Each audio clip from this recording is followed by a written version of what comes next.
Okay. Huh? Number 1. What are the rational roots of 3x cubed minus 6x squared minus x plus 2? So here's what we were hoping you would do. You got your old synthetic division set up, right? Yeah. I know, it's weird. Okay, and then you've got to figure out what number works to give you 0. What number works to give you 0? 2. A lot of you figured that out. So 2 times 3 is 6. Negative 6 and 6 is 0. 2 times 0 is 0. Negative 1 and 0 is negative 1. And 2 times negative 1 is negative 2, and that gives you 0. So one of the answers is x equals 2. However, there's more. And that's why you only got half credit, because you only found the first one. Okay? So then you have to say this is 3x squared plus 0x minus 1 equals 0, and then solve that. How do you solve that? You could go quadratic formula if you wanted to. You don't actually have to in this case because there's no middle term, because b is 0, so you have an easier way to do it. How can I solve that without using the what? Nope, because the 3 in front screws that up, but you're close. So what you would do is say 3x squared minus 1 equals 0. 3x squared equals 1. Yes. X squared equals 1/3. Therefore, x equals plus or minus the square root of 1/3. Okay? So when I give you your retake, don't just find the first one and then be done. You got to find all of them. And we learned yesterday in the fundamental theorem of algebra that since that's x cubed, how many are there going to be? 3. So you got to find all 3. Okay? Okay. Same dealio on number 2. We're going to set this up for synthetic division. So 3, negative 2, negative 19, negative 6. What, bless you, what is a number that works? 3. So you go 3 times 3 is 9, add those and get 7. 3 times 7 is 21, add those and get 2. 3 times 2 is 6, add those and get 0. So x equals 3 is one of the answers. Okay. Now we're going to have to do what Maddie said and go quadratic formula to figure out the rest of this. But good news is, what's A? 3. What's B? And what's C? It's all set up there for you. A, B, C, 3, 7, 2. So you go opposite of B plus or minus the square root of B squared minus 4 times A times C, all divided by 2A. What is that? 24? What's 49 minus 24? What's 49 minus 24? 25. That's fun, because what's the square root of 25? 5. So this is going to be negative 7 plus or minus 5 over 6. So negative 7 plus 5 is negative 2 over 6. Negative 7 minus 5 is negative 12 over 6.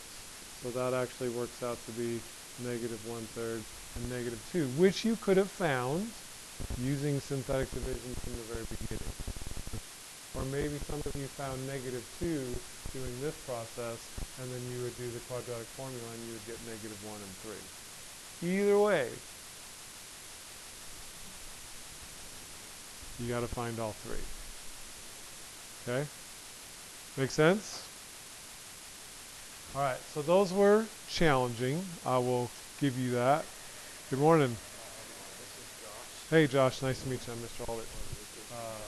Oh, from where? Delaware? Wow. Okay. Well, welcome. It's a little bit warmer here. Let's see. You want to have a seat? Oh, you're in my 4th period class. Oh, all right. Awesome. Okay. I'll see you 4th period. Okay. Okay. Then, if you got number 3 wrong, Jimmy, if you got number 3 wrong, punch yourself in the face right now, okay? Because it's the easiest one ever in the world. If you know that 2 minus I is a root, then 2 plus I is a root, right? And if you know that negative square root of 5 is a root, then positive square root of 5 is a root. Okay? Make sense? Okay, you just have to change the sign of the square root. And since I is technically a square root, you have to change that sign. All right, then the last one. This one also should have been easier than it turned out. If you have roots of negative 3 and I, what's the third root? If you have roots of negative 3 and I, what's the third root? Negative I. Okay, but that's not the answer. We want to write this polynomial now in factored form. So that would be x plus 3 times x minus I times x plus I. Okay? Yeah. Shh, shh. You good? Okay, it's x minus this one times x minus this one times x minus this one. Because if you know that positive I is a root, then you also know that negative I is a root. No, that only works for square roots. Okay? If 2 is an answer, then negative 2 isn't guaranteed an answer. And if 5 is an answer, then negative 5 isn't guaranteed an answer. But if the square root of something is, then the negative square root also is.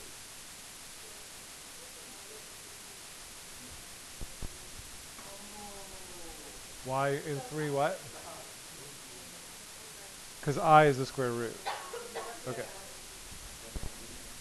All right, so what I'm going to do is I'm going to give you guys another shot here to try and do a little bit better on this stuff than you did the first time. Yeah?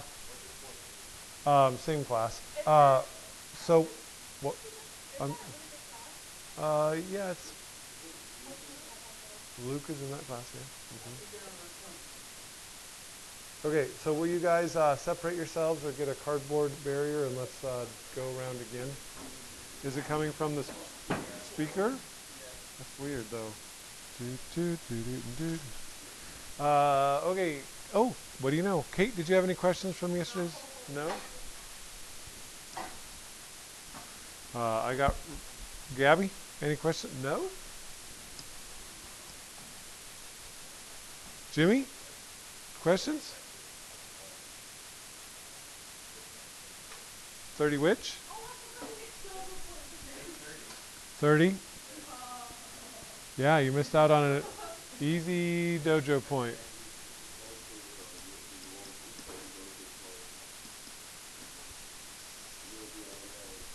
Okay, for number 30, did anybody get one of them? Or do we have to just guess? Nobody got any one of them? Well, the nice thing is this is 1x cubed there, so it's only going to be just the factors of negative 36.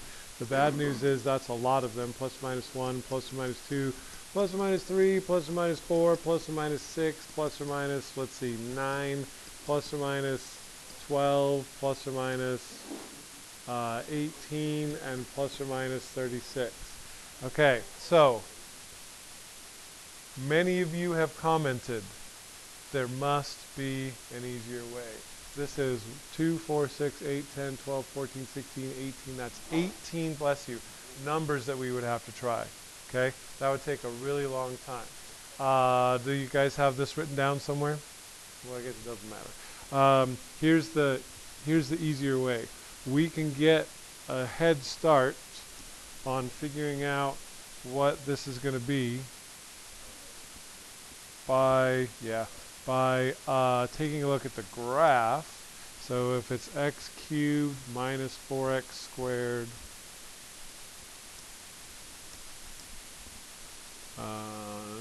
plus 9x minus 36.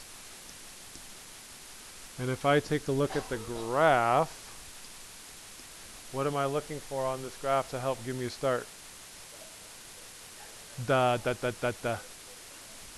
Where it crosses, yeah, the x-intercept right here, okay? So that gives us our first 0 is going to be 4, and then now I don't have to do all that guess and check nonsense, okay? So if I do that, 4 times 1 is 4, negative 4 and 4 makes 0, 4 times 0 is 0, 9 and 0 is 9, 4 times 9 is 36, and that adds together to be 0. So what do you know? Math works. Okay? Makes sense how I got that first one without having to go through the process of checking all of these? Okay, quite a bit easier. So the first one is x equals 4. Now I'm left with, since I started with x cubed, what's this? X squared plus 0x, so I'm not going to write that, plus 9 equals 0. Now I can just use simple algebra. What? So I'm going to subtract 9 from both sides, and then square root it. So that means x is going to be equal to plus or minus. Remember, every time you do a square root, you get the positive and the negative. Plus or minus the square root of negative 9, which is, whoops, plus or minus 3i. Okay? So here's one answer, x equals 4. Another answer is x equals 3. And the other one is x equals negative 3i. Does that make sense? So that's a little bit easier way to find the... you can only use the graph to find the whole number ones, because when they get into weird, like, I mean, I guess you could do the fraction ones too, but not weird decimals. Maybe. Maybe not. Okay, Jimmy, does that answer your question? Joe, did you have any questions from the assignment? 27. All right, so 27, same dealio. We're starting with this big old guy right there. Instead of going through and doing all the factors of 18, let's graph it, shall we? It does skip to the 4th power, you're right. So that means I have to be careful when I do my synthetic division. It's 1x to the 5th, it's 0x to the 4th, negative 1, negative 11, 9, and 18. Okay?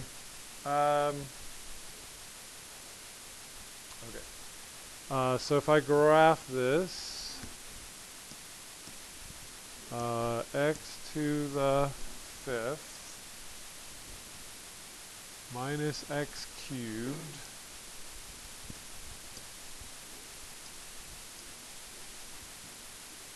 minus 11x squared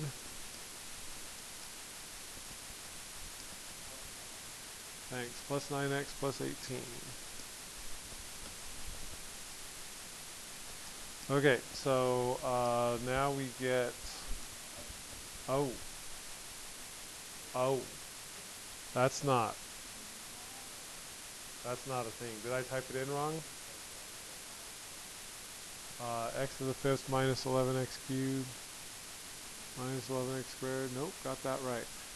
Okay, so do you know what that means? No rational roots, yeah.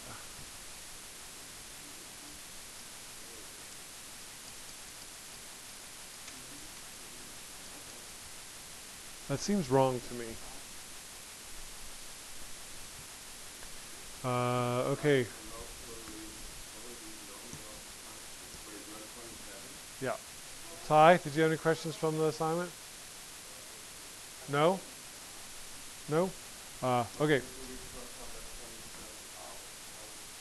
No, you just say no rational roots. Okay. All right. Today I'm just going to show you something. Okay? No. Yeah. Because you did the other one. Yeah, that's fine. Okay, the next section's on something called the Binomial Theorem, which is not on the state test, and it's not particularly something that you're going to use in your future classes. I'm just going to show it to you just for funnies, just because we only have like 15 minutes left. So we'll just go through this thing. Okay? So, whoa, I don't know what that's all about. So, you guys know Pascal's triangle? No? Okay. So, did you say yes? You like this? Okay. Pascal's triangle looks like this.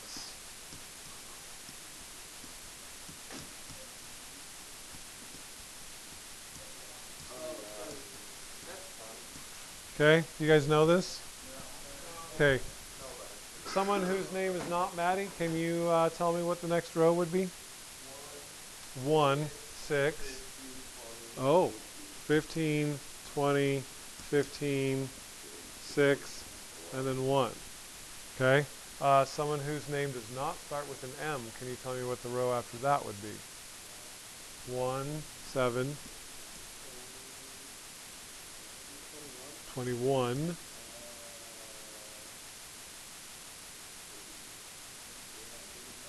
I said someone whose name that does not start with an M. What's the next number going to be? Y. Where is Max getting these numbers? What? Yeah, good. 15 plus 20, these two things added together give me 35. Okay? And then these two things added together give me 21. And these two things together would give me 7. Okay? So the next row would be obviously 1 and 8. And then 7 and 21 added together make 28. 21 and 35 make 56. Yep. 70. And then it goes backwards. 56, 28, 8, and 1. Okay? So this is called Pascal's triangle, named after a guy named Blaise Pascal, a French mathematician who came up with this. And there's lots of patterns in here, and we could spend a lot of time talking about all the different patterns. Like this is obviously 1, 2, 3, 4, 5, 6, 7, 8, blah, blah, blah, blah, blah. But for our money, here's what we want to do. Let's say that I asked you to do this. Let's say I asked you to go x plus y to the 0 power. What would that be?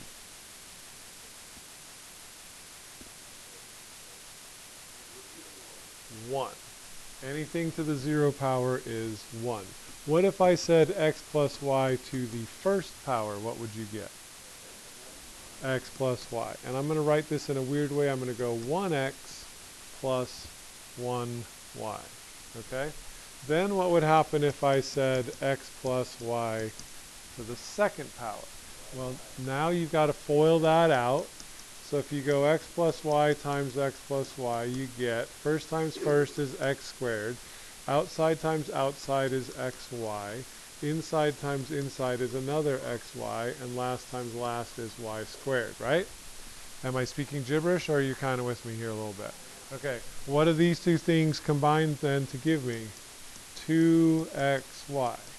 Okay, so if I go back to this page, I would write this out as 1x squared plus 2xy plus 1y squared. Okay?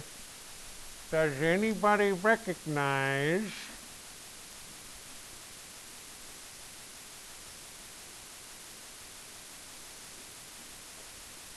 those numbers? Yeah, those numbers are the numbers from Pascal's triangle. Okay?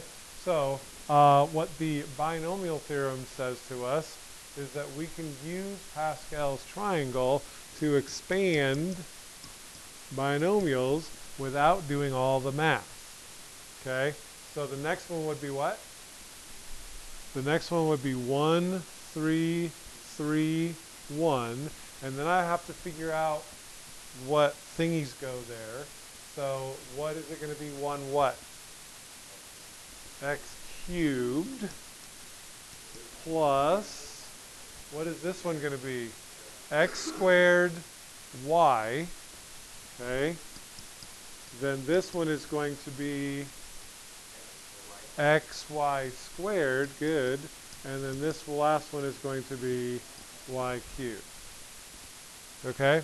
So it's just kind of a fun little thing. Like I said, it's not on the state test. It's not something that we might in calculus do a problem like this and then use Pascal's triangle to make it a little bit easier.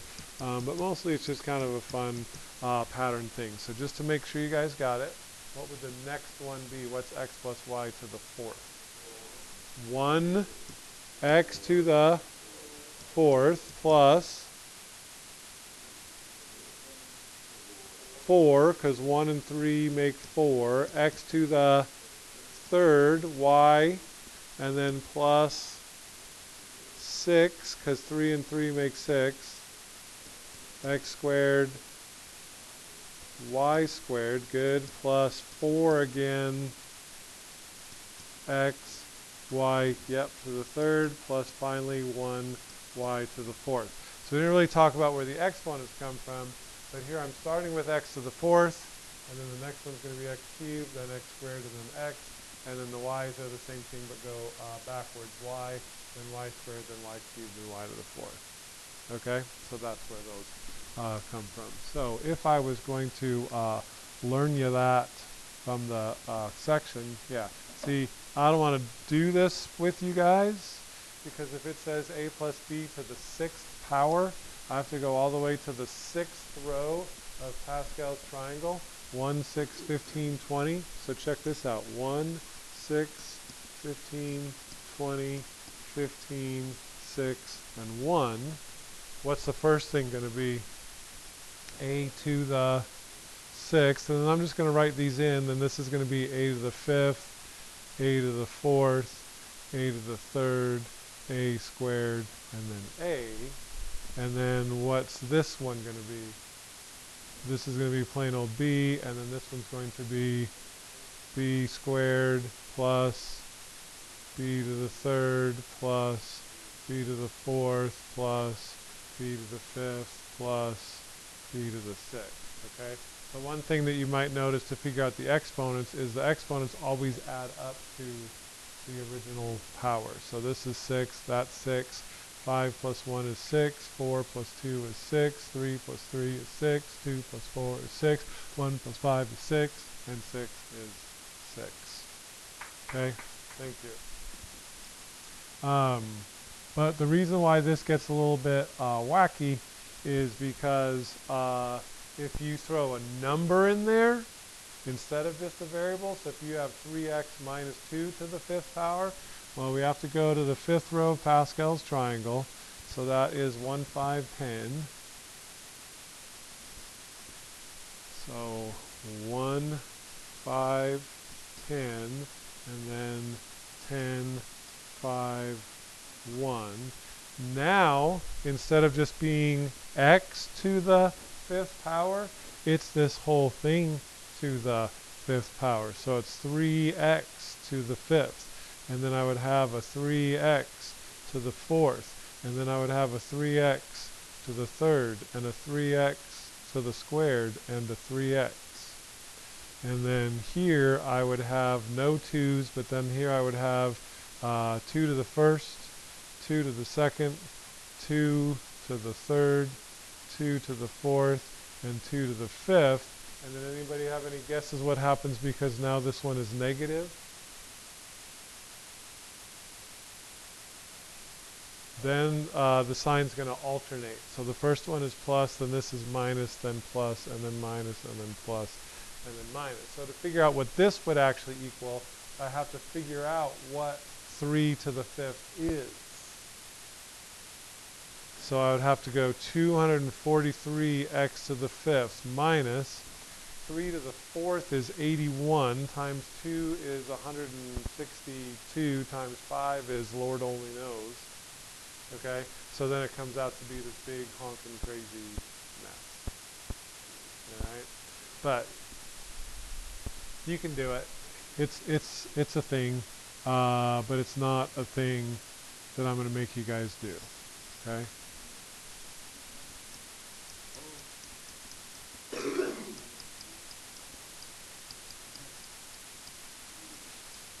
So if you want to try some of those for extra credit, get off to a good start new semester.